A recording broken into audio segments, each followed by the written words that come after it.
ទិវាអន្តរជាតិកម្ពុជាចូលរួមជាមួយពិភពលោកកាត់ផ្តាច់ឫសគល់នៃបញ្ហាគ្រឿងញៀនទិវាអន្តរជាតិប្រយុទ្ធប្រឆាំងគ្រឿងញៀនធ្វើឡើងក្រោមប្រធានបទរួមគ្នាបង្ការទប់ស្កាត់និងកាត់ផ្តាច់ឫសគល់នៃបញ្ហាគ្រឿងញៀននៅកម្ពុជាដើម្បីបំផុសជាចលនាជាតិមួយដែលមានការចូលរួមពីគ្រប់វិស័យក្នុងការលើកកម្ពស់ការអប់រំពីផលប៉ះពាល់និងគ្រោះថ្នាក់នៃគ្រឿងញៀន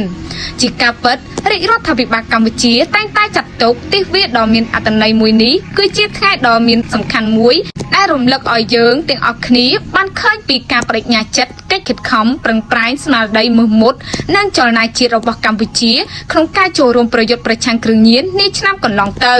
ក្រៅពីនេះវិធានការដ៏មុនម៉ាត់ដាច់ខាតពីគ្រប់អង្គការពាក់ព័ន្ធទាំងអស់ដើម្បីឈានដល់ការកាត់ផ្តាច់ឬគល់នៃបញ្ហានិងទប់ស្កាត់ការវិលត្រឡប់មកវិញនៃបញ្ហាគ្រឿងញៀនគឺស្របទៅនឹងពាក្យស្លោកថាភាសាអង់គ្លេសរបស់អង្គការសហប្រជាជាតិសម្រាប់ទិវាអន្តរជាតិឆ្នាំ2025នេះគឺ Break the Cycle កាត់ផ្តាច់ការវត្តនៃបញ្ហាគ្រឿងញៀនលើពីនេះកម្ពុជាក៏ត្រូវបានទទួលការវាយតម្លៃពីការិយាល័យអង្គការសហប្រជាជាតិទទួលបន្ទុកកិច្ចការគ្រឿងញៀននិងអ ក្រិតកម្មសួរ UNODC ដែលជាប្រទេសគំរូមួយក្នុងការប្រារព្ធទិវាជាតិប្រយុទ្ធប្រឆាំងគ្រឿងញៀនកាលពីឆ្នាំ2024កន្លងទៅ